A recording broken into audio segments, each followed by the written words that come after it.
Amén. Pues muy bien, muchas gracias. Empezamos rapidito. El tema de esta clase, que es la segunda del año, es liderazgo y gobernanza. Y empiezo sin rodeo, compartiéndole a ustedes la primera lámina para decirle que cuando estamos hablando de este tema, hay una literatura encogida. Cuando uno reconoce que se ha escrito mucho sobre el tema de las juntas como cuerpos de gobernanza, pero se ha escrito menos sobre la responsabilidad de ejercer un liderazgo eficaz en dicho contexto. Les digo, yo sé que ustedes lo saben, he leído esto con mucho cuidado, he hecho mis asignaciones con mucho cuidado, he hecho las investigaciones con mucho cuidado. Y lo que quiero decirles es que esto se ha escrito sobre el tema, se habla sobre los cuerpos de gobernanza, pero se ha escrito menos sobre la responsabilidad de ejercer un liderazgo eficaz en dicho contexto. Y en parte esto tiene que ver con el asunto de que el liderazgo que se ejerce desde el tope con mucha frecuencia resulta como algo misterioso y como que gelatinoso y que a veces es difícil de comprender. Aquí, a manera rápida, les quiero resumir el estado de las investigaciones sobre el tema de las juntas de directores y las juntas de síndicos. Y ese estado son 5 proposiciones científicas. Aquí tengo el libro aquí, para que lo vean, ¿verdad? Pero las 5 proposiciones empíricas son: las juntas son más efectivas cuando la concentración de especialistas y de disciplinas dentro de la organización son menores que lo que hay en la junta.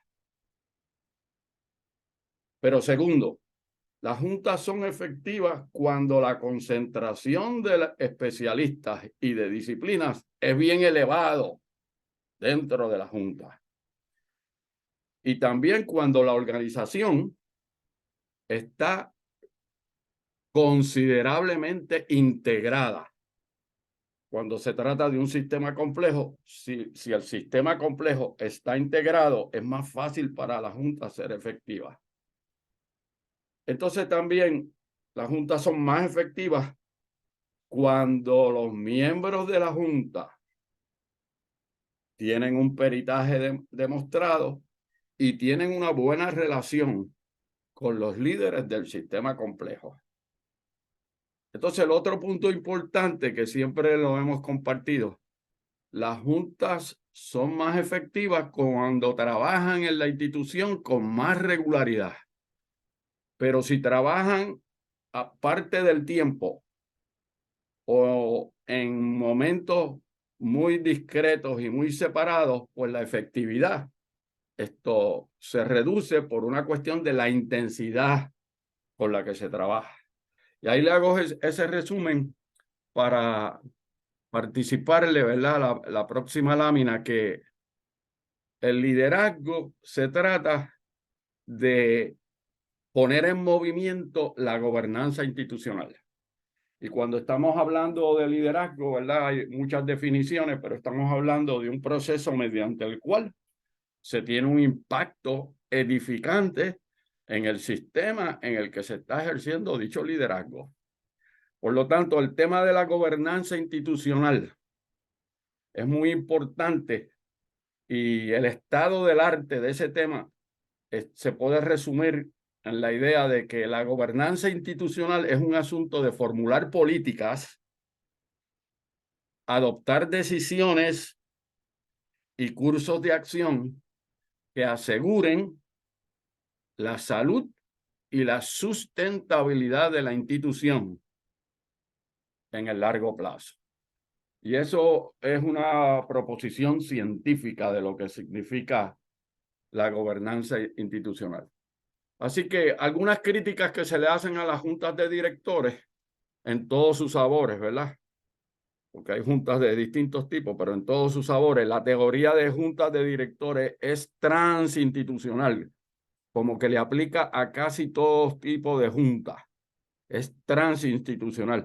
Pero algunas críticas que se le hacen a las juntas de directores, y nosotros participamos en mucho, y yo estoy en unas cuantas juntas también, algunas de las críticas que se le hacen es que debieran saber más de los aspectos financieros. También se hace la crítica en la literatura que debieran prestar más atención a los asuntos estratégicos y del largo plazo. Y la otra crítica que se le hace es que deberían prestar más atención a los asuntos éticos normativos. Obviamente eso va a depender del diseño que haya, ¿verdad? Porque otra vez, una junta no es otra cosa que un agregado de seres humanos con disciplinas distintas que se juntan sobre una base recurrente para adelantar los mejores intereses de un sistema institucional. Pero eso resume, esta lámina quise resumir aquí lo que son las críticas generales en la literatura y en las investigaciones que se le hacen a las juntas, y es importante tomarlas en consideración cuando uno va a salir a diseñar, a planificar o a fortalecer esos procesos. Así que, ¿cuál es la responsabilidad de liderazgo de los miembros de la junta de directores? Y aquí acuérdense que estoy enfatizando la responsabilidad de liderazgo, porque dije al principio que hay mucha investigación sobre la responsabilidad del cuerpo, pero aquí estamos hablando de la responsabilidad de los líderes individuales que cuando se juntan forman ese cuerpo. Por lo tanto, empezando por la base, una responsabilidad importantísima y muy difícil es que se establezca un claro sentido del contexto donde se está trabajando y del contexto donde se va a trabajar. Y eso es muy importante porque con mucha frecuencia las organizaciones que son sistemas abiertos, todas las organizaciones son sistemas abiertos, pero con mucha frecuencia se crean en las organizaciones una pseudo ideología como si las organizaciones fueran sistemas cerrados. Y eso es lo que quiere decir, la mayor parte del tiempo de los líderes se concentra en los asuntos internos. Pero en realidad las organizaciones son sistemas abiertos y una de las responsabilidades individuales de la gente que compone el cuerpo de esas juntas es establecer un claro sentido del contexto en el que trabaja la institución y en el contexto en el que se va a mover en un plazo intermedio la institución. El otro punto importante de la responsabilidad del liderazgo de los miembros de junta es que obligatorio, sine qua non, tener buenos modales y buenas maneras de interacción y de relación. De hecho, hay investigadores que van a decir las buenas maneras constituyen el 50% del éxito del ambiente de trabajo. Y después podemos hablar de esas investigaciones.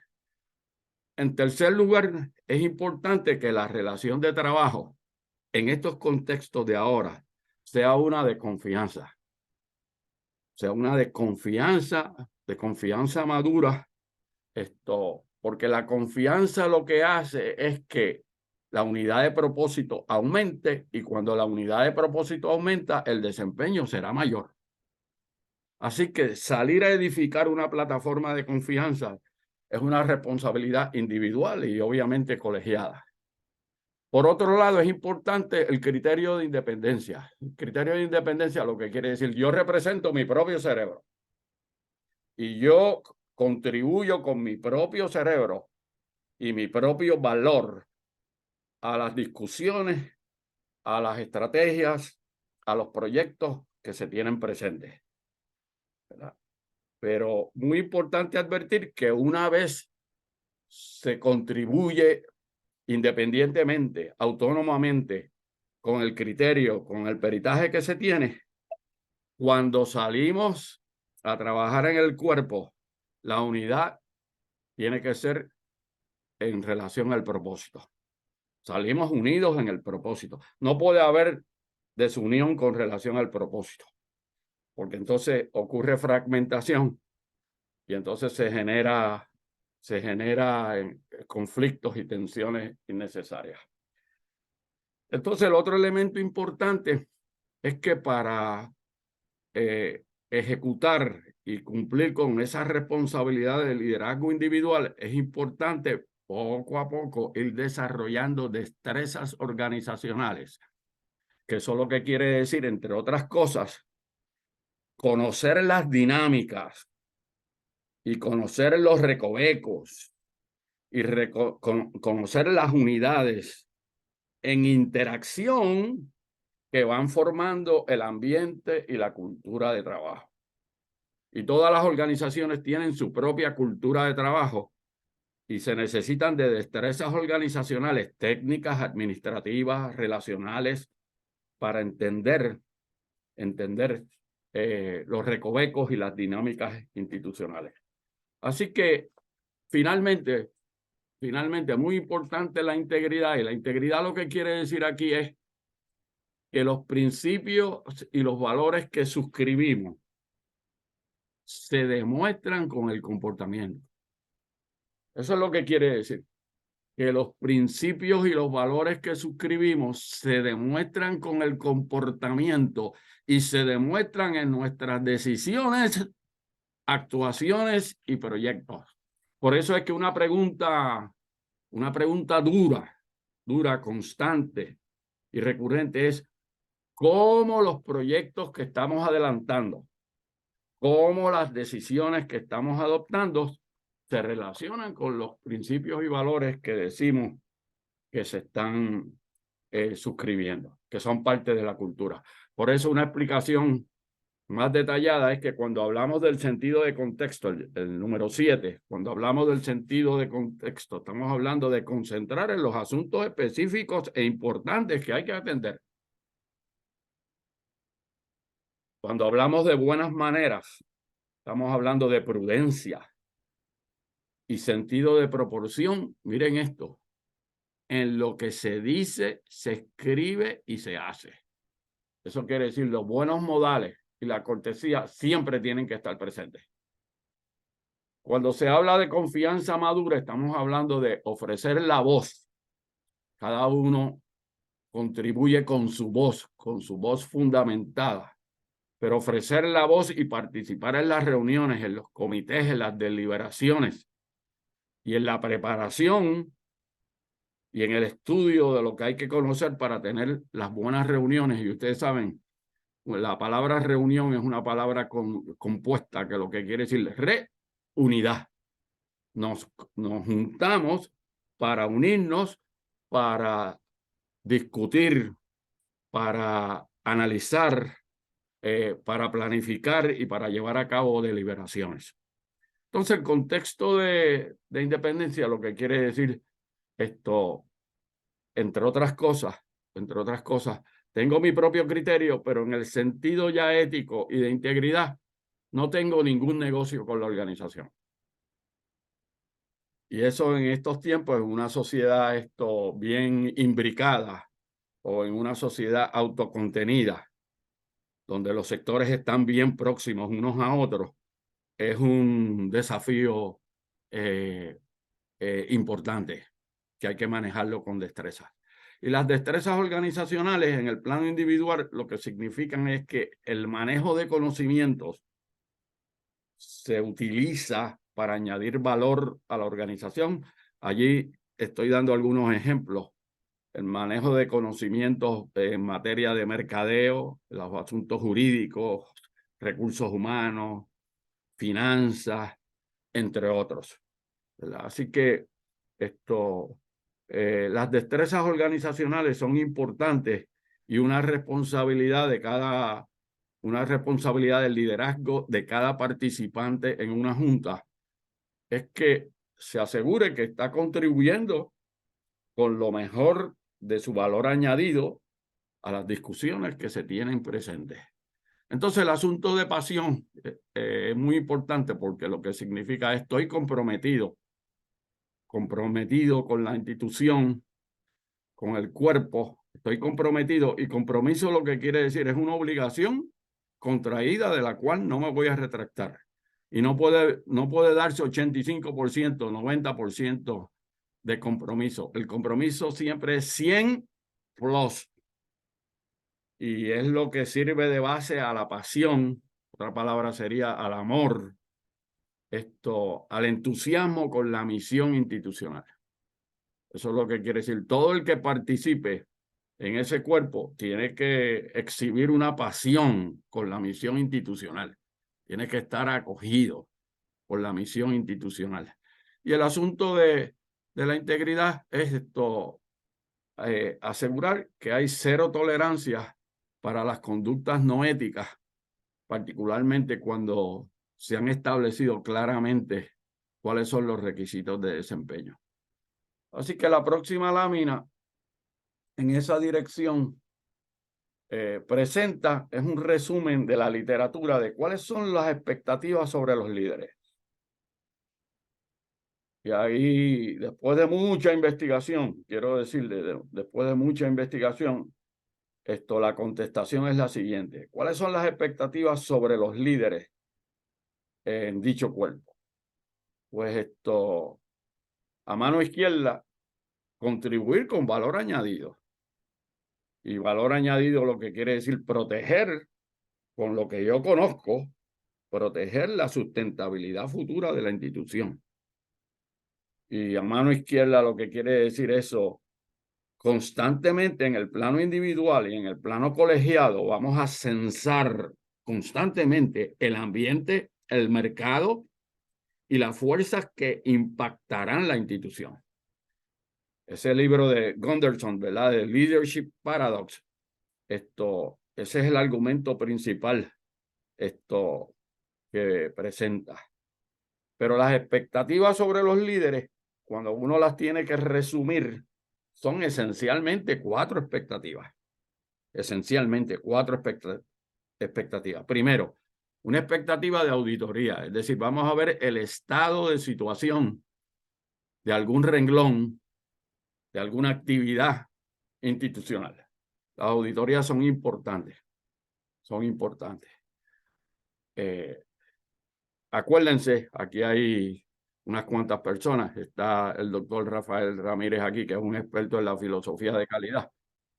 Pero la filosofía de calidad dice, la definición de calidad dice, cumplir con los requisitos acordados todo el tiempo. Y miren lo que sentenciaba uno de los padres de la filosofía de calidad, Edward W. Deming, en un libro espectacular que se titula Driving Fear Out of the Workplace, uno de los mejores libros de Deming. Pero miren la sentencia de Deming. La sentencia de Deming. Y si los que les guste este tema pueden ir a YouTube y ver unos intercambios de Edward W. Deming con Alfie Kohn. Alfie Kohn. Vean esos videos que están en YouTube en estas discusiones hermosas, estas discusiones y bien profundas, ¿verdad? Con relación a esta propuesta de Deming. Miren la propuesta de Deming. Deming decía, mientras mayor es el cumplimiento con los requisitos desde la primera vez, todo el tiempo, menos auditorías habrá que hacer. ¿Verdad? Porque menos será el desperdicio, el retrabajo, la duplicación, el incumplimiento. Por eso es que la calidad va aumentando en la medida en que el incumplimiento va bajando. Y por eso es que las expectativas sobre los líderes es entrar en términos con el valor profundo, el verdadero valor profundo de lo que significa una auditoría en un contexto de cultura de calidad. El otro punto importante sobre las expectativas de los líderes al estar atentos y propiciar ¿qué? Segundo, propiciar una actualización de los sistemas de compensación y beneficio de la institución. Y eso es muy importante, queridos y queridas. Y una de las cosas que ha ocurrido en la última década, particularmente después de la covidianidad, es que el asunto de la gerencia estratégica de los recursos humanos se ha convertido en un dominio principal de la planificación estratégica. ¿Qué quiere decir esto? El asunto del manejo de los recursos humanos o del capital humano se ha convertido en un asunto profundamente estratégico para las instituciones. Y eso 2 décadas anterior no era así. 2 décadas anterior, ese asunto estaba en un segundo nivel dentro de la gerencia de los sistemas complejos. Pero en la última década se ha elevado a una consideración estratégica y de atención y propiciación fundamental el asunto de la compensación y de los beneficios. Y ahora en el país, la mayoría de las organizaciones en todos los sectores, en el menos de los casos, lo que están tratando de hacer es como de refrescar todo ese asunto de la compensación y de los beneficios. Y aquí les quiero decir algo, y acuérdense que esto es un foro académico, no un foro académico, por lo tanto aquí los planteamientos son académicos y los planteamientos académicos se dicen como son. Aquí les quiero decir algo. En la sociedad del conocimiento, queridos y queridas, en la sociedad del conocimiento se ha cobrado una atención especial a la realidad de que el peritaje profundo cuesta dinero. Y eso es una posición empírica de la sociedad del conocimiento, particularmente en la última década. Hay una superconciencia de que esto es así. Sentenciaba uno de los actores genios del presidente Kennedy. Decía if you give peanuts, you will get monkeys. ¿Verdad? If you give peanuts, you will get monkeys. Pues en la sociedad del conocimiento, ¿verdad? En la sociedad del conocimiento, este asunto, y lo estoy caricaturizando, ¿verdad? Y lo estoy hiperbolizando para hacer resaltar la importancia de esa dimensión, porque esto es una fuerza que nadie la detendrá en ruta al futuro. Por lo tanto, hay que empezar a estar atentos y propiciar el análisis y la consideración estratégica de estos temas. El tercer punto importante es que hay que incurrir en deliberaciones ejecutivas, que lo que quiere decir nos juntamos todos los que tenemos conocimiento para tratar de tomar decisiones, desarrollar políticas e influir constructivamente a las organizaciones. Y el cuarto punto importante para estar atentos y propiciar es el asunto de gobernanza, que lo que significa es, ya lo veremos, pero lo que significa es una gerencia salubrista de lo que se está haciendo. Y obviamente, como el tema de la compensación y los beneficios es tan importante, la gobernanza entonces también incluye el asunto de cómo en ruta al futuro incorporamos talento nuevo con peritaje, pero también con convicciones, principios y valores. Por lo tanto, ustedes saben, la sociedad anterior, las últimas décadas, en las organizaciones tradicionales, hubo mucha dificultad con el tema de la sucesión. Mucha dificultad. ¿Por qué? Porque las organizaciones como que querían mantener el status quo. Y cuando se quiere mantener el status quo, pues la sucesión en el modelo burocrático de organización no es tan importante. Pero en la medida en que el mundo ha cambiado, se reconoce que las instituciones son muchísimo más abiertas y que estamos en la sociedad del talento humano, del capital humano, como un activo principal para la institución. El talento humano y el capital humano como un activo principal para la institución. Y usted sabe, con los activos lo que uno hace es protegerlos. Uno protege los activos, uno no desvaloriza los activos. Por lo tanto, el asunto de la gobernanza y las nominaciones, con el amplio sentido de lo que eso significa, cobra una importancia mayor. Así que, ¿cuál es la respuesta del liderazgo de los miembros de juntas para la institución? Pues buscar soluciones para la institución. Y el asunto del chairman es sentirse cómodo en un diseño organizacional que es relativamente plano. Relativamente plano, eso es lo que quiere decir. No hay mucha jerarquía. Y ustedes saben, en la legislatura, cuando hablamos de la legislatura, es un sistema relativamente plano. No hay mucha jerarquía y son organizaciones en esencia más horizontalizadas. Entonces hay que aprender a trabajar en organizaciones que son más horizontalizadas que jerárquicas. Y por eso es que una responsabilidad colegiada del chairman de la Junta, según las investigaciones, ahí lo tienen a mano izquierda, ahí está la fuente de documentación de este argumento, es el asunto de establecer el perfil necesario de la Junta 3 años hacia el futuro. Y ese es el número estándar que se utiliza en estos tiempos y obviamente la responsabilidad de coformular y enfatizo lo de coformular una estrategia de más largo plazo. Así que ¿cuál es la focalización principal de la Junta de Directores? Ahí le puse la revista del Harvard Business Review. ¿Por qué? Porque desde esa fecha, ese rotativo, esa fuente de investigación está enfatizando lo mismo que estoy resumiendo a mano izquierda. Eso es lo que quiere decir.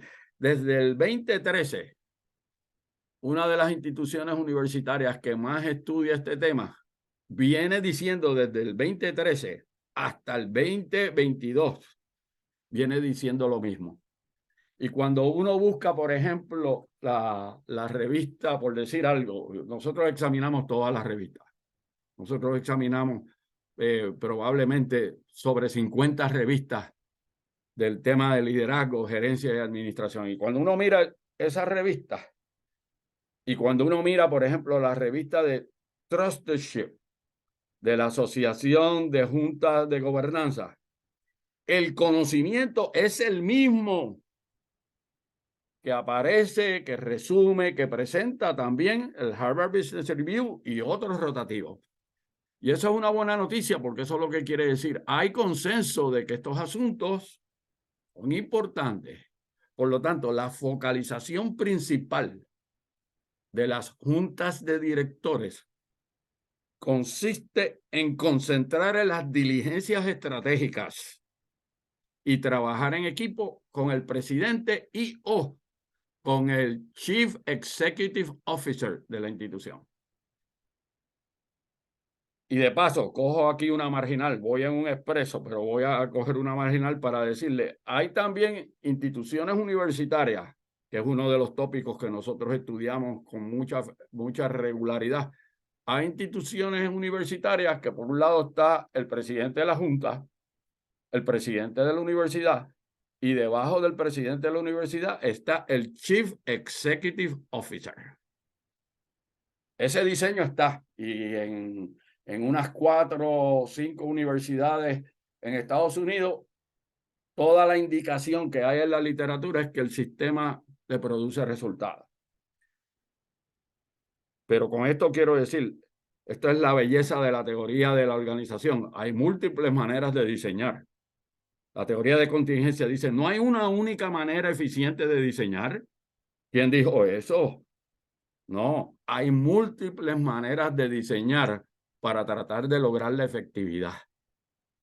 Por lo tanto, otra responsabilidad, una concentración principal de la Junta de Directores está en el asunto de prevenir los peligros del éxito. Los peligros del éxito, lo que dice es, como hemos sido exitosos, tenemos que tener cuidado de no sobreconfiarnos y relajar o informalizar la concentración, la focalización en los trabajos que se realizan. Entonces, por eso es importante encontrar líderes con un conjunto elevado de convicciones. Eso es un criterio importante en estos tiempos de selección y reclutamiento. Desarrollar y fortalecer la cultura de calidad y de servicios, que en todo el país hay unas grandes oportunidades de fortalecer y elevar las culturas de servicios si es que vamos a ser competitivos en el plano global, internacional y también regional. De hecho, todavía el nivel y los estándares de la calidad de servicios en nuestro país demuestran muchas posibilidades de mejora cuando nos comparamos con unos 140 y pico de países que están también tratando de hacer lo mismo. Así que un punto importante para la Junta de Directores es que hay que reducir los juegos políticos y fortalecer la unidad de propósito. De hecho, a veces una de las cosas que uno no puede menos que reflexionar es que a veces estamos peleando, estamos entrando en conflicto por cosas tan triviales y cosas que no tienen mucho significado. Yo creo que las buenas peleas se dan cuando hay propósitos, misiones y metas importantes. Pero por lo demás hay que reducir lo que son conflictos innecesarios de segundo, tercer nivel que no ayudan en nada a la unidad de propósito.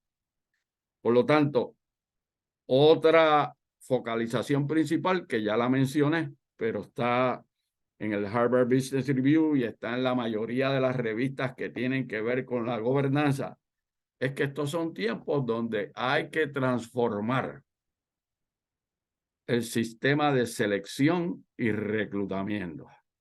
Y aquí les digo algo, queridos y queridas. Las instituciones, particularmente en los planos estratégicos de la institución, tienen que ir moviéndose de dinámicas estrictamente transaccionales a dinámicas que sean realmente transformacionales. Y las dinámicas transaccionales son aquellas que se dan entre personas tratando de adelantar intereses particulares de la unidad, pero perdiendo la perspectiva del sistema más amplio. Las dinámicas transformacionales son aquellas que concentran en todo lo que significa acciones estratégicas para mover el sistema de tiempo 1 a tiempo 2. Por lo tanto, un desafío para las instituciones contemporáneas es cómo movemos algunas actividades de puras dinámicas transaccionales a dinámicas transformacionales. Y ya les dije, ese es el caso, por ejemplo, del renglón o de la función de recursos humanos. Se está moviendo más de operaciones transaccionales a operaciones que son más estratégicas y que tienen un impacto mayor y significado mayor en el sistema. Así que, ¿de qué se trata todo esto? Se trata de crear y fortalecer la sólida plataforma que permita hacer las cosas correctas. Y para hacer las cosas correctas, correctas, hay que abrazar una filosofía, ¿verdad? Filosofía, el amor por la sabiduría, para lograr los resultados. Por lo tanto, en la sociedad del conocimiento, una pregunta que se tienen que hacer todas las organizaciones y todas sus unidades de decisión: ¿cuáles son los fundamentos de sabiduría a partir de los cuales estamos adoptando decisiones? Porque les digo esto, queridos y queridas, les digo esto con amor, pero con mucha pasión, pero con amor y gran solidaridad. La crisis que tiene el país es una crisis teórica. ¿Qué quiere decir esto? Que los fundamentos de conocimiento que se están utilizando para trabajar en las organizaciones son de otra época y que no están necesariamente actualizados. Por lo tanto, hay que asegurar en ruta al futuro que si queremos hacer las cosas correctas, renovamos y transformamos los fundamentos de sabiduría que se están utilizando para tomar decisiones. Por eso las experiencias son buenas, pero hay que también tener el cuidado de que las experiencias no reciclan una época anterior. Porque una dinámica natural en la sociedad del conocimiento es que los fundamentos de conocimiento para tomar decisiones se están renovando. Por eso es que la dinámica, el desafío principal es cómo actualizamos los fundamentos de conocimiento para asegurar que tomamos decisiones con sabiduría. Y repito esto para que esta asamblea de amigos que tenemos aquí en conectividad recuerden estos elementos. La crisis de las sociedades contemporáneas es una crisis, entre otras cosas, teóricas. Eso quiere decir el conocimiento ha progresado más que las aplicaciones que se están haciendo en la sociedad del conocimiento. El conocimiento está más adelantado que las aplicaciones que se están haciendo en la actualidad en muchas organizaciones.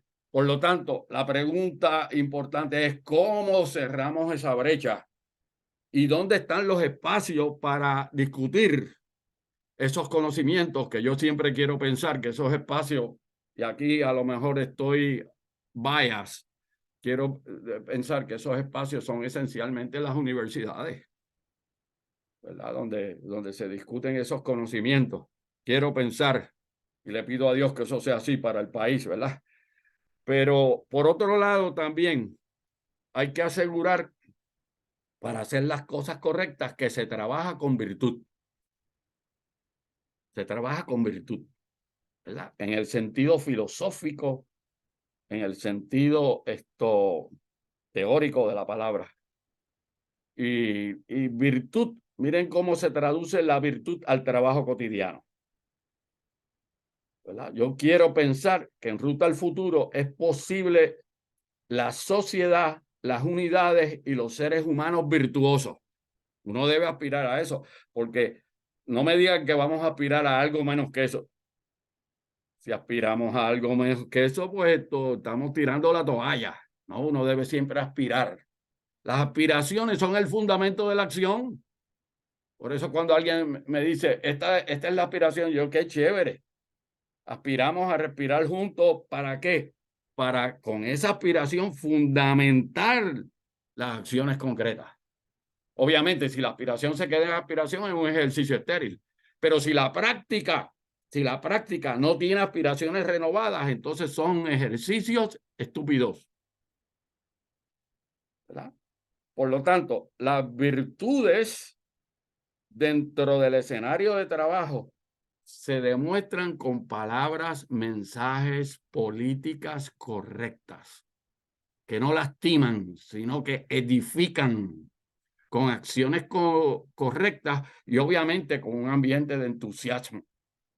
Así que el otro elemento para asegurar que se hacen las cosas correctas son las prácticas, ¿verdad? Y las dinámicas en las que hay que concentrar. Y esas prácticas y esas dinámicas apuntan sine qua non, obligatorio, a lograr un ambiente de esfuerzo y de colaboración correcta. Eso quiere decir, nos estamos esforzando, estamos siendo valientes y estamos colaborando en la dirección de las cosas adecuadas. No vamos a colaborar para las cosas que no son adecuadas. Eso no es colaboración, eso es destrucción, decía Eric Fromm en el libro La anatomía de la destructividad humana. Cuando los seres humanos se juntan para destruir, eso no es colaboración. Eso es violencia, eso es guerra. Pero en ruta al futuro, en la sociedad del conocimiento, tenemos que enfatizar las prácticas de colaboración correcta, el pensamiento estratégico, y hay que concentrarle las prioridades estratégicas. Oigan, he tenido este vellón por 40 años y el vellón es donde todo es prioridad, nada es prioridad.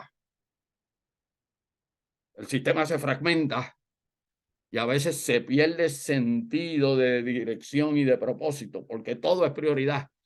Y esa es la cultura a veces del multitasking, ¿verdad? Pero si queremos hacer las cosas correctas, una práctica fundamental es vamos a concentrar aquí en las cosas correctas, en las prioridades correctas, aquellas que añaden valor a la misión y a los resultados que estamos buscando. Así que el liderazgo dentro de las juntas y cada día más, queridos y queridas, dentro de las organizaciones de todo tipo. Compartía este jueves pasado con un nutrido grupo de estudiantes universitarios que hacían preguntas muy espigadas y muy apasionadas y muy intensas, pues compartía con ellos en la sociedad del conocimiento. Los líderes están distribuidos equitativamente a través de toda la organización. Que no se piense que el liderazgo está solamente concentrado en el tope.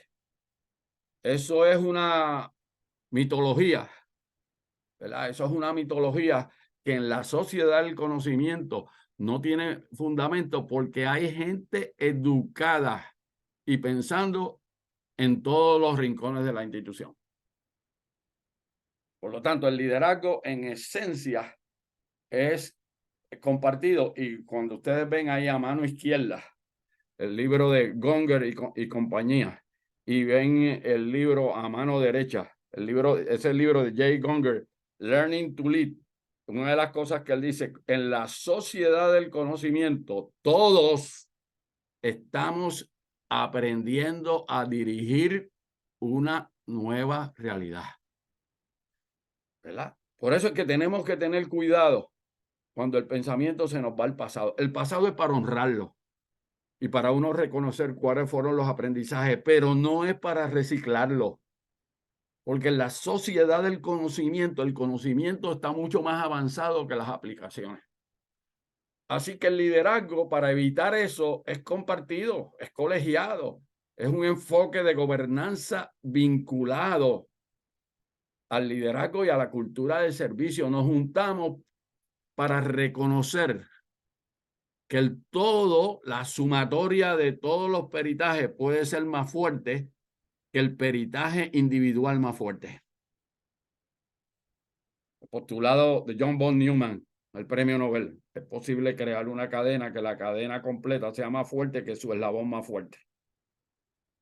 Pues cuando algunos tratadistas, incluyéndonos a nosotros, hemos aplicado el postulado de von Neumann al manejo de las instituciones, lo que estamos diciendo es posible crear un cuerpo, que el cuerpo completo sea más fuerte que la persona más fuerte o más inteligente en ese cuerpo.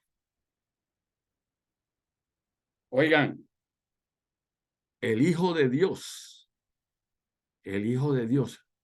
se construyó un equipo de 12 miembros. El Hijo de Dios. Y la enseñanza es, oigan, si van a salir por el mundo a cumplir la misión, y la Gran Comisión necesitan desarrollar equipos de trabajo. Y eso era lo que constituían las 300 iglesias que se crearon después de la resurrección. Que eran de facto, eran organizaciones de equipos de trabajo. Así que el liderazgo compartido es un proceso dinámico, interactivo, de influencia entre personas dentro de un grupo cuyo objetivo es ejercer liderazgo unos sobre otros para lograr las metas del colectivo. Y no quiero que esto se vea abstracto. Esto es lo que quiere decir. Yo tengo la responsabilidad de ayudar a mi compañero dentro del equipo en el que yo pertenezco. No es un asunto absolutamente individual, es un asunto social. Tengo que asegurar que contribuyo, pero también tengo la responsabilidad de ayudar a mis compañeros. Si lo que estoy buscando es fortalecer la institución. Por eso es que el proceso de influencia en esta nueva teoría de liderazgo y de gobernanza que está emergiendo todavía no es dominante. Pero el nuevo paradigma, estamos en una época preparadigmática. Este paradigma está tratando de nacer, pero tiene la ayuda de la sociedad del conocimiento. El nuevo paradigma, y ahí están las dos fuentes poderosas de referencia a este argumento que estoy haciendo. El nuevo paradigma alude a un proceso de influencia de colega con colega en una dinámica entre iguales, porque el conocimiento lo que hace es igualizar a las personas que participan. Y por eso es que se reduce un poco se reduce un poco la jerarquía. Y por eso es que en el mundo universitario, por ejemplo, un profesor universitario no se considera menos que el decano de su facultad. No, eso lo ve de igual a igual. Le tocó a mi colega tener en esta coyuntura la responsabilidad del decanato, pero eso no quiere decir que tenga más conocimiento que yo en la sociedad del conocimiento. Cada cual con su peritaje. Por lo tanto, cuando se trabaja de esta manera, y es una manera emergente, ¿verdad? La junta de directores se definen, que es una junta de directores, es un sistema complejo y multidisciplinario de liderazgo. ¿Qué es un departamento? Un sistema complejo, multidisciplinario de liderazgo. Y entonces manejar ese sistema complejo requiere otro modelo mental al que estábamos acostumbrados, que es el modelo formal, tradicional, homogéneo de jerarquía y de autoridad. Por eso es que emergen los libros, queridos y queridas, emergen los libros donde cómo se toman decisiones y cómo se llevan a cabo proyectos cuando no se tiene el poder formal. Y hay muchos libros, ¿verdad? Y cómo, la respuesta a esa pregunta es, no nos queda otro remedio que juntarnos, compartir perspectivas y peritajes para lograr los resultados en la sociedad del conocimiento. Esos dos libros es la fuente de conocimiento para lo que estoy argumentando de este paradigma emergente. Así que el liderazgo compartido promueve una robusta cultura colegiada e igualitaria. Oigan, queridos y queridas, ¿qué es lo que ha hecho la sociedad del conocimiento con sus múltiples accesos al conocimiento? ¿Qué es lo que ha hecho? Lo que ha hecho es crear las condiciones para un ambiente más igualitario, ¿verdad? Fui a darle una conferencia, Emanuel me acompañó en otra universidad importante en Puerto Rico, que no era la UPR. Esto fue hace un tiempito. Y allí, mientras dábamos esta conferencia, que nos la solicitaron, el tema nos lo solicitaron. ¿Cuál era el tema? ¿Cómo nos pueden explicar ustedes que investigan esto, el tema de las inteligencias múltiples? de Howard Gardner y compañía. Y fuimos allí y cuando empezamos, y una buena interacción, estaba esta muchacha joven, 16, 17, 18 años, espigada, alegre, se paró y para cada cosa que nosotros hacíamos, estaba buscando en el iPhone, buscando el tema que estábamos diciendo. Y entonces, a mí eso me alegra el corazón, les quiero decir eso. Me alegra el corazón y me llena de alegría ver que hay esta juventud con esa energía epistemológica. Yo digo, ahí hay una epistemóloga en potencia. Y ella estaba buscando en el iPhone para cada tema que nosotros estábamos abordando. Entonces, si hubiéramos utilizado el modelo tradicional de jerarquía de autoridad, hubiéramos dicho, joven, la hubiéramos tratado de usted.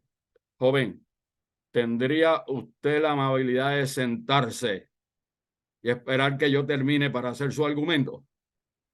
El modelo tradicional. Pero el modelo colegiado, que es más informal que formal, porque está interesado en el conocimiento, no necesariamente en la jerarquía. El modelo cognitivo, el modelo epistemológico, lo que nosotros hicimos, qué bueno que están buscando ahí. Si hay algo en el proceso que estamos presentando que quieras venir aquí y quieras complementar o quieras debatir, por favor ven, que te hemos estado dando el espacio. Nosotros los conferenciantes te estamos dando el espacio. ¿Y saben qué? El ambiente entonces permeó, fue un ambiente de alegría, de solidaridad, de amistad, de energía y de cero conflicto y tensión. Porque el liderazgo compartido en la sociedad del conocimiento es un liderazgo colegiado, igualitario, donde nos sentimos cómodos relacionándonos unos a los otros de forma igual, ¿verdad? Por eso es que tiene que ser un liderazgo humilde, porque la humildad es necesaria para estas formas de interacción.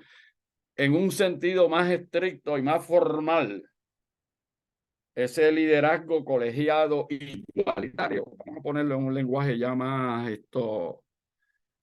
institucional, administrativista, burocrático, gerencial, es un liderazgo de menos jefes, más igualdad y responsabilidad compartida. Porque eso es lo que quiere decir, se reconoce en este tipo de liderazgo que la responsabilidad siempre es mayor a las necesidades que estamos tratando de atender. En el otro paradigma, las necesidades eran eran menores que la responsabilidad. Pero en este paradigma, la responsabilidad siempre va a ser mayor que las necesidades que estamos tratando de atender por vía de diseño. Así que el proceso de influencia a veces involucra a colegas, relaciones laterales e influencia, otras veces destaca un poco la jerarquía de autoridad hacia arriba, hacia abajo y lateralmente. Se reconoce en el liderazgo colegiado que se trata de una cultura social edificada, porque fue deliberada ese ambiente, y que integra dinámicas formales e informales. Y esto quiero enfatizarlo bien. No es tanto un asunto de posición, de poder y de estatus. Es más un énfasis en lograr resultados mediante la contribución colectiva y colegiada de todos. Por eso, en resumen, queridos y queridas, en resumen, la obligación es de participar con sabiduría y virtud. Y ahí tienen a mano derecha el fundamento empírico para hacer ese argumento, ¿verdad? Lo que va a decir Nat Hanh, lo que va a decir, en la medida en que caminamos en esta nueva cultura colegiada de trabajo, porque antes se hablaba, lo que pasa es que no existía. Ahora se habla y está empezando a existir porque esta es la sociedad del conocimiento. Pero en la medida en que caminamos en esa ruta, en esa jornada, estamos desplazándonos por el camino noble de las cosas que hay que hacer, ¿verdad? Y por eso es que hay que darle pensamiento, ¿verdad? El mindfulness, que lo que quiere decir, cómo pienso sobre lo que estoy pensando. Mindfulness, cómo pienso sobre lo que estoy pensando. Otra definición de mindfulness es cómo desarrollo la capacidad de una superconciencia de lo que estoy haciendo y tengo que hacer superconciencia. Eso quiere decir un estado elevado de alerta de lo que hay que hacer. Y una forma de hacerlo es en interacción con otros colegas. La palabra que me gusta mucho, que es una palabra bíblica, en koinonía. Eso es lo que quiere decir en una relación profunda, pura, dulce. ¿Para qué? Para encarar los desafíos que hay que atender. Así que, ¿de qué se trata? Para ir desarrollando, por ejemplo, el liderazgo dentro de estos cuerpos que le llamamos juntas y que están tratando de desarrollar una nueva cultura de trabajo. Pues, ¿de qué se trata? Se trata de crecer y desarrollarnos. En la sociedad del conocimiento, queridos y queridas, todo el mundo tiene que estar en un proceso de crecer y desarrollarnos. De hecho, una pregunta que uno tiene que contestar y en las entrevistas y en los procesos de selección y reclutamiento, y todo el mundo tiene que contestar la pregunta, oye, ¿qué tú estás haciendo para crecer y para desarrollarte? Porque esta es la sociedad del conocimiento, esto es una obligación personal. Si el ritual es todos los días haciendo lo mismo, estás haciendo poco. Y entonces una pregunta que hay que contestar, ¿dónde están los espacios para fortalecer el crecer y desarrollarnos? Y por eso es que las instituciones burocráticas no han tenido más remedio que decir que hay unas horas de educación continuada que son obligatorias. Cuando en la sociedad del conocimiento eso no debe ser una imposición. Eso lo que debe ser es una alegría, una devoción, una emoción que tengo que encarar. Es como decía Alfred North Whitehead, quizás uno de los hermosos filósofos de la educación del siglo XX. Les recomiendo este libro a los que tengan pasión por estos temas. Alfred North Whitehead. El libro de The Aims of Education. The Aims of Education. Es una joya. Usted le tapa la fecha de publicación, fue en los 30, le tapa la fecha de publicación y parece que está hablando del futuro. The Aims of Education, ¿verdad? Y él estaba hablando para la sociedad del conocimiento cuando todavía no había emergido. ¿Y qué él dice, Alfred North Whitehead, en esa magna obra, The Aims of Education? Que en la sociedad del conocimiento, el aprender, el crecer y desarrollarnos debe ser una aventura de deleite y satisfacción. De deleite. Uno debe estar y decir, wow, pero qué deleitoso el aprendizaje. Qué deleitoso, qué satisfactorio el aprendizaje. Nunca debe ser una carga. La carga es un contexto burocrático. El conocimiento, la filosofía, el amor por el conocimiento siempre es una aventura de deleite y de satisfacción. Pero el planteamiento importante en esta época, queridos y queridas, es que el mundo está cambiando. Yo no conozco a nadie que diga que eso no es cierto, ¿verdad? El mundo está cambiando. Sí, cierto. Sí, está cambiando. Pues si el mundo está cambiando, las organizaciones también tienen que estar cambiando. Y los seres humanos también tenemos la obligación y la responsabilidad de cambiar. Y ese planteamiento es fundamental y ese planteamiento hay que educarlo en todas las instituciones. El mundo está cambiando, las organizaciones por consiguiente tienen que cambiar y los seres humanos tienen la obligación y la responsabilidad de cambiar. Por eso en cualquier entrevista de trabajo hay que hacer la pregunta, ¿y qué cosas tú has cambiado en los últimos años? ¿Verdad? ¿Cómo te has movido de tiempo uno, tiempo dos y cómo has renovado tus plataformas de conocimiento para tomar decisiones? Porque ustedes saben, una de las crisis de la sociedad actual, tanto en el plano individual como en el plano grupal, como en el plano institucional, la gente no sabe tomar decisiones. ¿Qué tiene que hacer la educación? Ayudar a fortalecer la adopción de decisiones. Una de las cosas que compartí con los estudiantes esta semana y con algunos ejecutivos esta semana, la libertad lo que significa es la capacidad de adoptar decisiones responsablemente. ¿Verdad?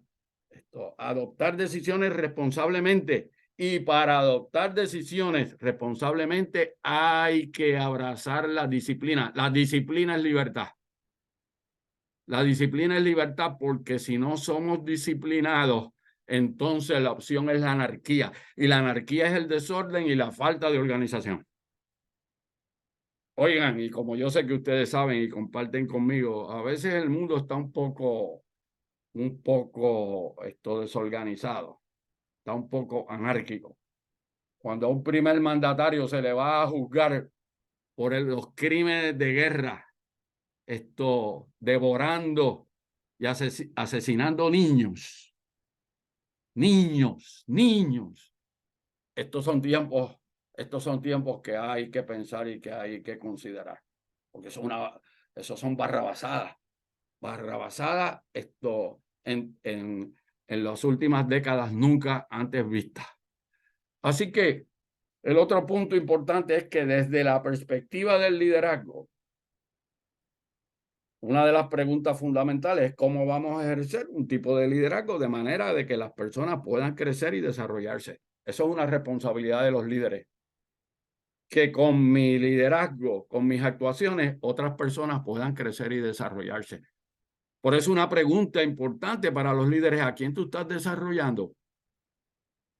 Los seres humanos, los líderes y las organizaciones que manejen bien los procesos de cambio son los que dominarán el futuro.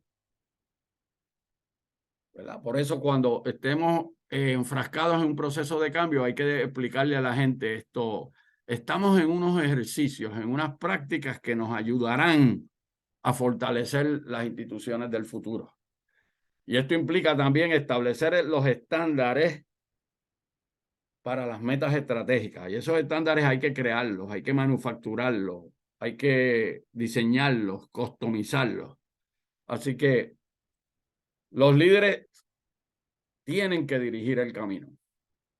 ¿De qué se trata los líderes?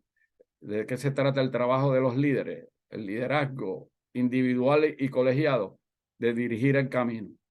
Y hay gente que me pregunta, ¿y qué es eso de dirigir el camino? Es desarrollar una mentalidad de que hay que seguir creciendo para uno seguir progresando en el camino. Y algunas reflexiones o estrategias de cómo nos movemos para seguir dirigiendo en el camino. Primero, el desarrollar la madurez es sine qua non, es obligatorio. Por eso me gusta esa metáfora ahí. Oigan, hay vida después de la adolescencia, porque hay gente como que se ha quedado en la adolescencia. Y el liderazgo siempre es un asunto de maduración. Y miren esto, de advertir la diferencia entre las agendas técnicas y las agendas de aprendizaje y desarrollo. Ambas son importantes, pero son dramáticamente diferenciadas. Eso quiere decir, ¿qué estoy haciendo aquí? ¿Estoy técnicamente gerenciando o estoy aprendiendo para gerenciar y administrar mejor? ¿Verdad? Esta es la sociedad del conocimiento. En la sociedad del conocimiento todos tenemos que estar aprendiendo, todos es todos. Y es necesario cultivar la motivación individual e intrínseca de crecer. Yo creo que en las universidades algo que hay que inducir, que no salga ningún estudiante de la institución sin una motivación exponencial, intrínseca, de crecer y desarrollarse. Eso hay que asegurar que ese chip filosófico se le pone a cada uno de los egresados y de los exalumnos. Y muchas instituciones logran algo de eso. Así que la mentalidad de cambio, queridos y queridas, requiere de tiempo y no es un proceso lineal. A veces estamos zigzagueando y a veces hay variación en esos procesos. Y hay días de lluvia, y hay días de sol. Y la mentalidad de cambio siempre, esas son las investigaciones, la inteligencia emocional lo que ha dicho es, la mentalidad de cambio siempre es un asunto de sentipensamiento. Sentipensamiento. ¿Cuál es la relación de las emociones con la cognición? ¿Verdad? Y eso implica involucrar la cabeza y el corazón en todo lo que hago. Hay veces que la cabeza racional está involucrada en la actividad, pero la pregunta es, ¿y el corazón está involucrado aquí? Y hay que involucrar el corazón, ¿verdad? Y de paso le digo, los seres humanos se mueven y gravitan alrededor de aquellos líderes que los aprecian y los aman, ¿verdad? Lo mismo con los cerebros. ¿Hacia dónde se mueven los cerebros? Hacia donde los aprecian y los aman. Así que para lograr esa transformación del modelo mental, porque eso es lo que estamos hablando, ¿qué hace la educación? Transforma el modelo mental del sujeto. Y en la medida en que hay una transformación del modelo mental del sujeto, entonces se transforma el comportamiento, la conducta y las decisiones. Entonces tengo este vellón que lo quiero compartir con ustedes y aplica a cualquier contexto, ¿verdad? A veces pienso, vivimos en un país muy violento, ¿verdad? Por eso es que, ¿de qué se trata la educación? Del hombre bien educado, la mujer bien educada, ¿de qué se trata? De salir a hacer la paz donde quiera que se mueve, ¿verdad? Vivimos en un contexto demasiado violento, ¿verdad? Entonces, si queremos crear las condiciones para que la gente crezca y se desarrolle, entonces hay que crear escenarios seguros donde la gente se atreva a cambiar. Si el ambiente no es seguro, queridos y queridas, y esto lo investigó George Simmel, el libro se titula Conflicto. George Simmel, S-I-M-M-E-L. George Simmel. Si el ambiente no es seguro, entonces proliferarán los juegos políticos de supervivencia y de transacciones adelantando intereses muy particulares. Por eso es que para mí la universidad, el salón de clase, en esta conferencia magistral que di esta semana, una de las cosas que le decía a los estudiantes, este anfiteatro aquí es un sitio sacrosanto. Y estaban escuchando bien, con atención. Un sitio sacrosanto. ¿Qué quiere decir sacrosanto? Que aquí es seguro hablar, discutir, y lo que se debata aquí, lo que se plantea aquí, nunca tendrá un efecto de lastimar o dañar a nadie. Porque el problema con el país es que se han encogido los espacios seguros, ¿verdad? ¿Y qué le ha quedado a esta sociedad posmoderna? El último espacio seguro es el cuarto de la casa. Miren qué tragedia cuando somos seres humanos sociales por naturaleza, interactivos por naturaleza. La covidianidad nos enseñó eso. Estábamos desesperados por relacionarnos. Estábamos desesperados por las actividades presenciales. El liderazgo es dramáticamente presencial. Hay que estar presente. Hay que estar presente. Uno tiene que decir presente, estoy aquí. Y nos relacionamos y las miradas son intercambios de aprendizaje. Así que la sociedad actual, las instituciones actuales, los cuerpos directivos en las instituciones tienen que crear espacios seguros donde la gente se atreva a plantear las cosas y cambiar.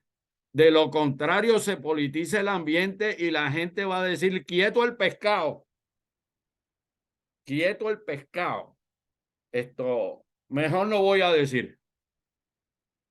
Y entonces, ese tipo de cultura produce estos resultados que no son muy deseables. Así que hay que sacar tiempo para el crecimiento y desarrollo. Esto es una formulación que quiero que se la lleven, ¿verdad? Una idea. Por eso es que yo aprecio tanto que ustedes se conecten aquí. Lo valoro mucho con respeto y con mucha humildad. Y quiero decirle que los reverencio, a ustedes los reverencio. Bajo los ojos y bajo la mirada ante el deseo de ustedes de conectarse aquí. Porque donde quiera que uno vea un espacio donde la gente esté tratando de sacar tiempo para el crecimiento y el desarrollo, hay que honrarlo y hay que protegerlo. Pero entonces, el desafío para la sociedad del futuro y para las instituciones del futuro de todas clases es cómo vamos a organizar el aprendizaje. Ese es el desafío. En esta coyuntura, en ruta al futuro, cómo vamos a organizar el aprendizaje y reconocer que tenemos que diseñar. ¿Para qué vamos a diseñar? Para fortalecer las mentes que trabajan. No es para debilitar las mentes que trabajan, ¿verdad? Así que el propósito de estas dinámicas es lograr resultados transformacionales. Y aquí, ¿verdad? Lo que quiero decir, en la sociedad actual, en la sociedad del conocimiento, en la sociedad del liderazgo transformado y del trabajo colegiado y la colaboración en equipos de trabajo, se honra la distinción entre agendas técnicas y agendas de aprendizaje, ¿verdad? Y entonces, cuidado con el error de tratar de encarar los retos de aprendizaje y de desarrollo por medios técnicos. Son dos cosas distintas. Y ahí tengo la evidencia empírica de estos argumentos, de cómo se hacían las cosas en el siglo XX y cómo se hacen las cosas en el siglo XXI. Y esos dos libros, a los que sean apetitosos para la lectura, se los recomiendo. Son dos libros excelentes, de mucha profundidad. Así que siglo XX, aprendíamos en grupos artificiales. Artificiales lo que quiere decir, se creó el grupo artificialmente. En el siglo XXI aprendemos en los grupos naturales de trabajo, en tiempo real. Se aprendía en horas especiales, ¿verdad? Y ahora se aprende al hacer el trabajo.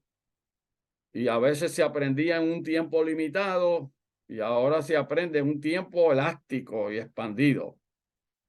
Siglo XX la responsabilidad era indirecta de parte del aprendiz y en el siglo XXI la responsabilidad es directa de parte del aprendiz, del educando. En el siglo XX el énfasis era informacional, técnico, transaccional. Y en el siglo XXI el énfasis es transformacional. Eso quiere decir cómo el conocimiento transforma mi comportamiento. Esa es una pregunta que yo me hago con mucha frecuencia. Mira, Coco, y hay que hablarse a sí mismo. Y quiero hacer una pausa aquí. A veces la gente está muy maniatada por las voces que oyen en sus mentes. Y hay gente que me lo dice. Es que yo oigo esta voz en mi mente que me dice que no lo voy a poder hacer. O que yo oigo esta voz en mi mente que me dice que esto va a salir mal. ¿Verdad? ¿Y qué puedo hacer? Esta pregunta me hacen algunas personas constantemente. La contestación es, deja de escuchar tu voz y empieza a hablarte a ti mismo de las cosas que puedes hacer. Háblate a ti mismo. Por eso es que en esta época los seres humanos nos hablamos de las cosas que queremos hacer de naturaleza transformacional. Y antes se buscaba, ¿verdad? La sociedad, lo que se llamaba, ¿verdad? El knowledge management, el concepto de knowledge management, que de lo que se trataba era de investigamos, entonces esa investigación se transfiere ese conocimiento a otras áreas de la organización. Ahora se dice, hey, la transformación y la producción de conocimiento se puede hacer en el mismo contexto. Y antes el asunto era de servir a los líderes de equipo y ahora es de servir a todos en la organización. Y antes era una diferencia entre los que participan, de los que participan en los aprendizajes y por otro lado, todos participan ahora en el aprendizaje, ¿verdad? Por eso alguien mencionó ahí, creo que fue un colega de nosotros, pues claro que sí, que en la sociedad contemporánea uno tiene que escuchar las ideas con fundamento de los colegas. Por eso es que hay que aprender a escuchar, ¿verdad? Hay que aprender a escuchar, a escuchar con agresividad, pero escuchamos con ánimo de posteriormente salir a transformar. No a quedarnos estáticamente en escuchar. Miren esto, lo dijo Cassie Davidson en la Universidad Interamericana el otro día. Lo dijo bien interesante, dijo, en su libro también está la investigación, dice, el 25% de los estudiantes que se gradúan de un bachillerato nunca participaron en las clases de las que se graduaron. Y a mí me gusta esa expresión porque es una expresión histriónica. Y a mí me gustan las expresiones histriónicas porque las expresiones histriónicas nos dan como una superconciencia de las cosas que hay que hacer desesperadamente, ¿verdad? Hay que escuchar, pero hay que participar también, pero hay que participar con virtud y con fundamento, ¿verdad? Y con edificación. Así que antes se hablaba de la diferencia entre los que participaban en los aprendizajes y ahora se dice todos deben participar en el aprendizaje. Entonces antes había una conectividad vaga entre lo que se aprendía y las estrategias que se desarrollaban. Y ahora en estos tiempos lo que se requiere es que la conectividad sea firme con las estrategias que se van a desarrollar. Por eso es que cuando se van a desarrollar estrategias, uno tiene que plantear cuál es el fundamento de conocimiento para estos cursos de acción. Entonces, finalmente, en el siglo XX, los aprendizajes para prepararnos para adoptar iniciativas, siglo XXI, en tiempo real, tenemos que levantar el conocimiento para esas iniciativas porque la vida corre más acelerada en estos tiempos. Así que, muy importante, ¿verdad? Reconocer que estamos advirtiendo y cultivando la motivación intrínseca individual para crecer. ¿En qué contexto? En cualquier contexto. ¿En qué nivel de la organización? En todos los niveles de la organización, pero eso debe ser mayor donde hay más responsabilidad y hay más en juego. Y con esto lo que les quiero decir, queridos y queridas, el liderazgo de cambio y de transformación y el liderazgo que es colegiado desarrolla una mentalidad de cambio, pero esa mentalidad de cambio requiere de tiempo y no es un proceso lineal y no es una cosa que se hace rápidamente. Miren, le doy este dato, que sé que hay muchos universitarios conectados aquí. Gracias a Dios que hay universitarios conectados, pero le doy este dato. Es un dato empírico y le puedo hablar con propiedad porque lo he visto. En los últimos 20 libros que yo he leído sobre los procesos de transformación universitaria, he leído más, pero le puedo decir los últimos 20, los cuales tengo bien fresquecitos en mi mente, ¿sabe? Me pueden dar un quiz. en los últimos 20 libros de transformación universitaria, hay consenso entre los tratadistas que estamos hablando al menos de una década de trabajo. ¿Verdad? Entonces, usted sabe, en la Biblia y obviamente en las ciencias sociales y en la antropología y en la sociología, se decía anteriormente, para que ocurra un cambio cualitativo en la sociedad, es importante por lo menos invertir en una generación. ¿Qué era una generación? Un tiempo de 35 a 40 años. ¿Verdad? Y en la Biblia también, ¿verdad? Como Moisés se tardó de Egipto a la tierra que fluye leche y miel, una generación. Ustedes saben toda la discusión que se dio en el país de cuidado que no perdamos una generación. Porque eso tiene consecuencias devastadoras para el país.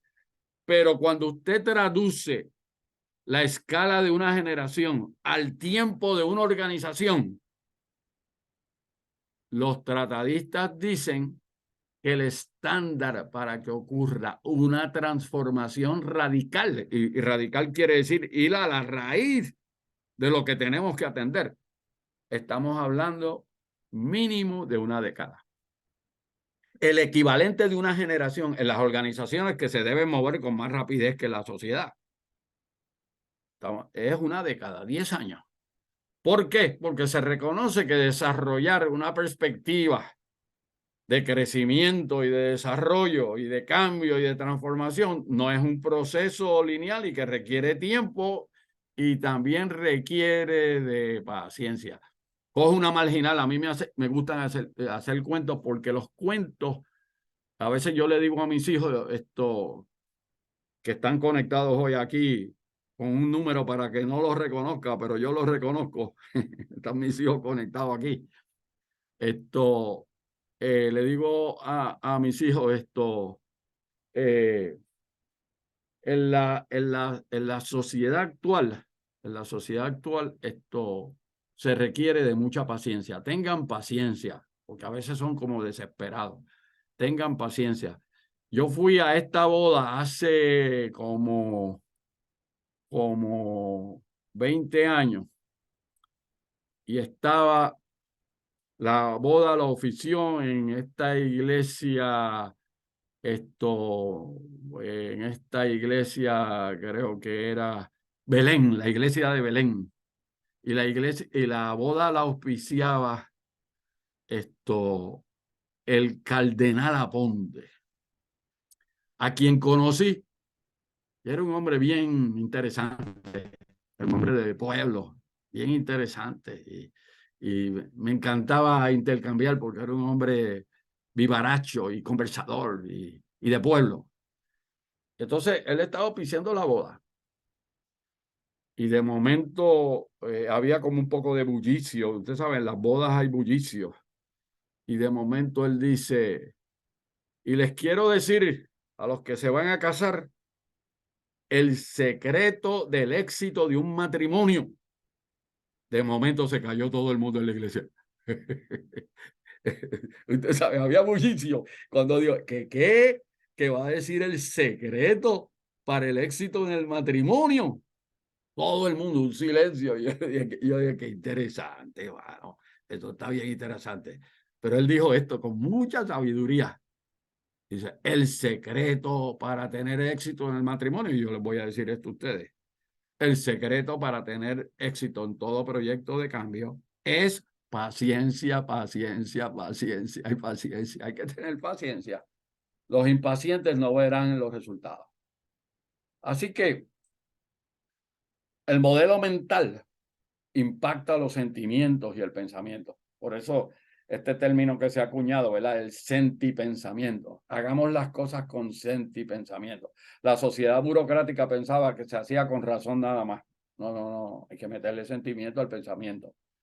Y eso implica involucrar la cabeza y el corazón, integrarlo. Y reconocer que hay una diferencia entre la eficiencia y la efectividad. La eficiencia, optimizar lo que se está haciendo.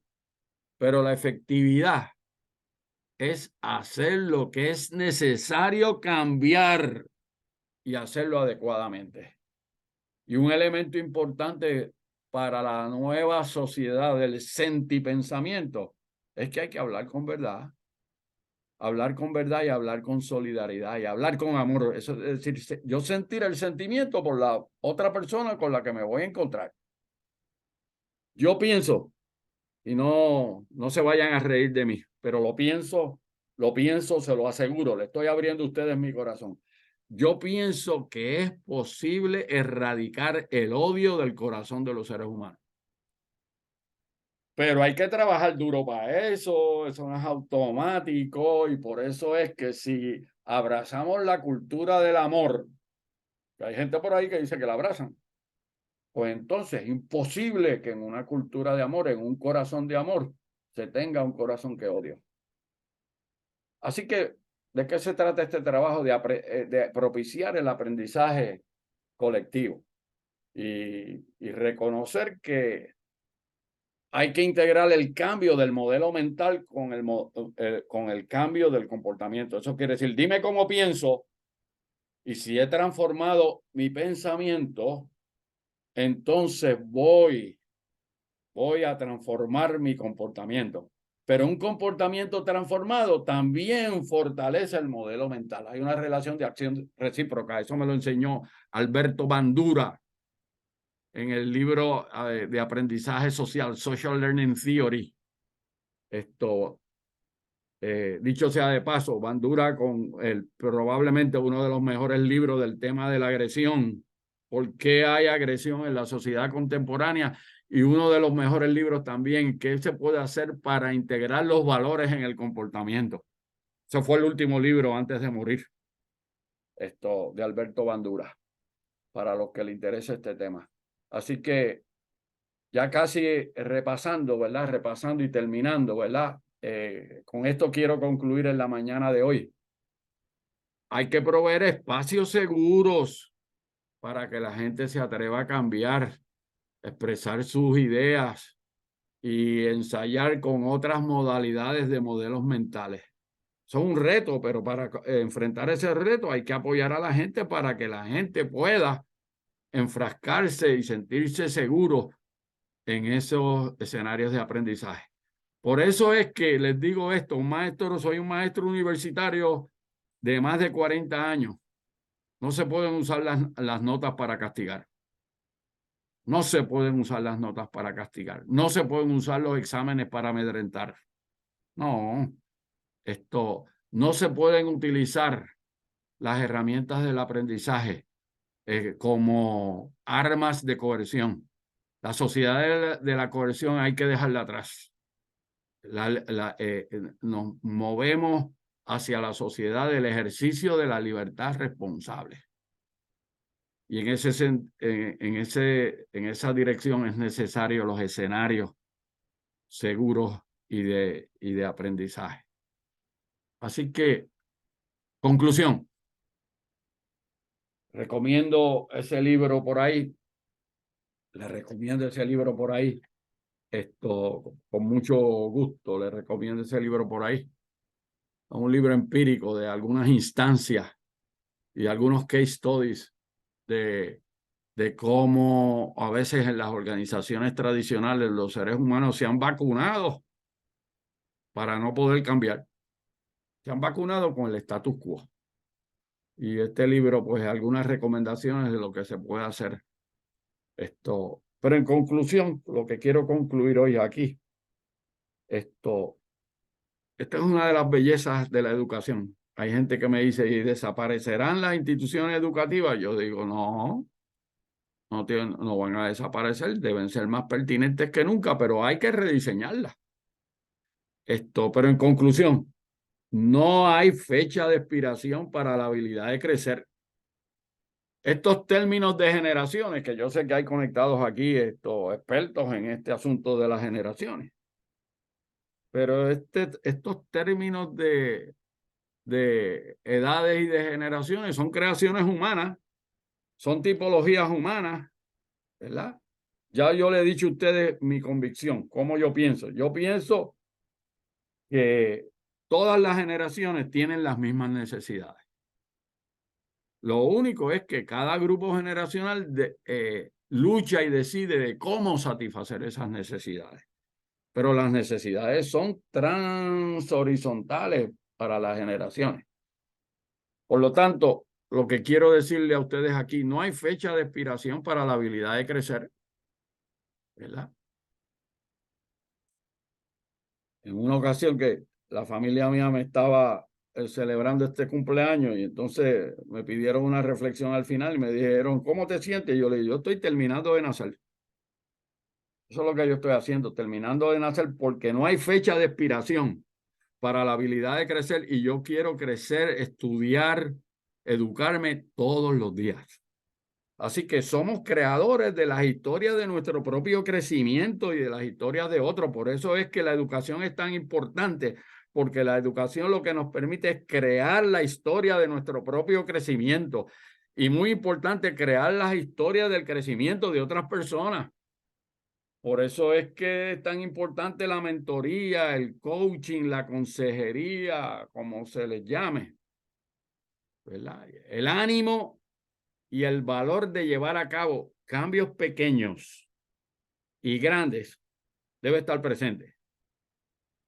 Pero ambos tipos de cambios son fundamentales y a veces cuando las personas se dan cuenta que están creciendo y se están desarrollando, eso tiene un efecto de contagio positivo espectacular y la gente se va a querer copiar y emular y habrá que ayudarlos, ¿verdad?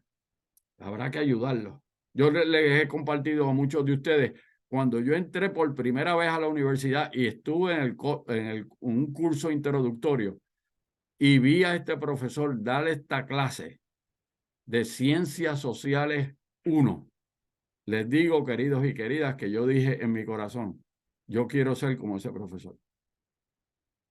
Le doy las gracias a Dios porque después pasaron las décadas y di ese mismo curso en estudios generales al principio, ¿verdad? Y le di las gracias a Dios porque yo tenía esa visión, yo quería hacer eso, yo lo sentí en mi corazón porque la belleza de crear las historias de nuestro propio crecimiento y desarrollo y crear las historias del crecimiento y el desarrollo de otras personas, de eso es que se trata la educación.